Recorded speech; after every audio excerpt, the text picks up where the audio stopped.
mugamba mutya mwe mwenna abali ku channel yaffe eyitibwa Kyayiti YouTube channel yaffe. Kyembasaba mugende maaso n'ogyegattako kigenda kuba kirungi nnyo. Naye kirala likinga video kati olunaku olwaleero njagadde mbalaga oluwoko luno nno oluwoko ddagala nnyo naddala gwe singa obeera tugeze nga bakusindikidde ebintu ebyo bitali birungi.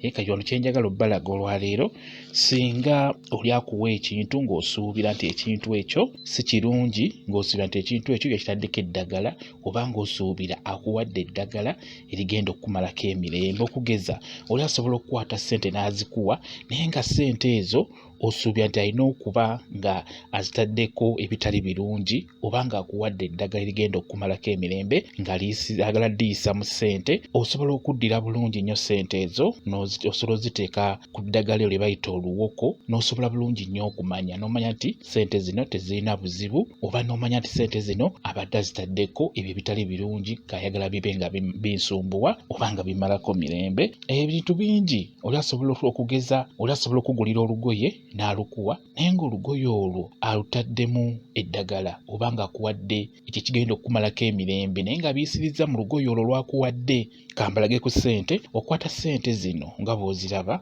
ozikwata n'oziteeka ku kikoola ky'oluwoko, nga luli ku kikolo kwennyini ogenda we luli n'oteekawo ssente ezo, oziteekawo kawungeezi ne zisulawo, osobola n'ozisiibyawo. Okwata ssente ezo zennyini oli zaakuwadde ng'obadde ozitidde, ozikwata n'oziteeka ku luwoko bulungi nnyo nga bw'olaba, oziteeka ku kikoola n'ozirekawo. Kati ssente ezo bwe ziba nga zibaddeko ebizibu, ekikoola ekyo kw'otadde ssente ezo kiba kijja kuwotoka, kiba kijja kwengerera, kisobola n'okukala, kisobola n'okukalira ddala. Kikoola kyokka kw'owummuzza ekintu ekyo, oba w'owummuzza olugoye olwo, oba ebintu byonna byonzira byonna by'osuddewo, w'obisudde ku bikooloko kwennyini byengera ne bikala, kwegamba byengerera ne biva mu kkala eyo gye bibaddemu, n'obirekawo okumala ennaku nga 2 oba 3, ojja kuba olaba ebikoola biba bigenda kukala, bigenda kwengerera bimale bikale bulungi nnyo. Ojja kasa bikala ng'omanya nti ebintu ebyo tebibadde byangu, badde bakusindikidde by'okoola oba ebyo ebitali birungi. Awo olina okukimanyira nga bw'olaba nze awo nkulagira ku ssente. Ojja kumbuuza nti kati singa ssente ezo nziteeka ku luwoko awo oli najja n'azibbawo. Kakati ekintu ekyo osobola okyebuuza olw'ensonga nti oluwoko ojja ddulaba nga luli ku ttale oba luli ku kuliraana makubo ebbali. Kakati bo abantu b'edda bwe bakozesanga eddagala eryo tebaagendanga dinoonya bunoonya nti balinoonye ku ttale. Nedda bazisimbanga mu lusuku makkati oba ebbalibbali w'olusuku. Ekyo bwe kyabanga bwe basimbanga kwegamba eddagala baabanga nalyo. Naye nga mukimanye ennaku zino omuntu mu kifo ky'okusimbamu eddagala asimbamu bimuli by'atategeera bwe buzibu obubaawo.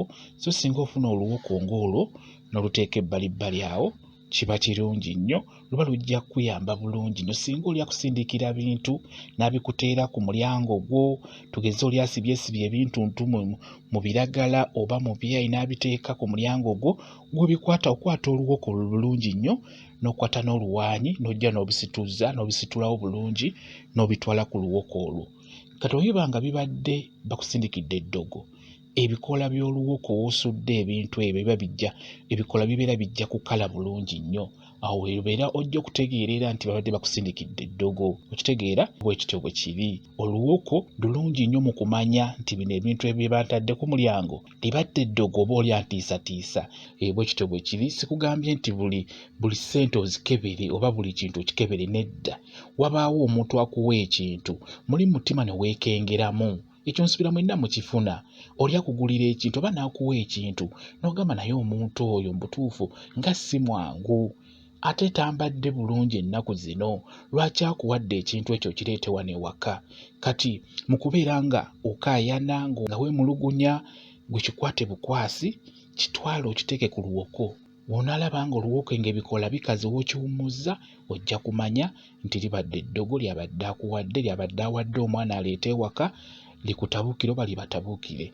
Okitegeera bwe kityo bwe kiri. Nga mukimanyi nti abantu bangi obeera naye ng'akuwalana nga mulina empalana, tugeze ng'alaba ogenda mu maaso kimukwasa ennugu, kati asobola okugezaako okulaba ng'anoonya engeri gy'asobola okusiraanyaamu akuzze wansi.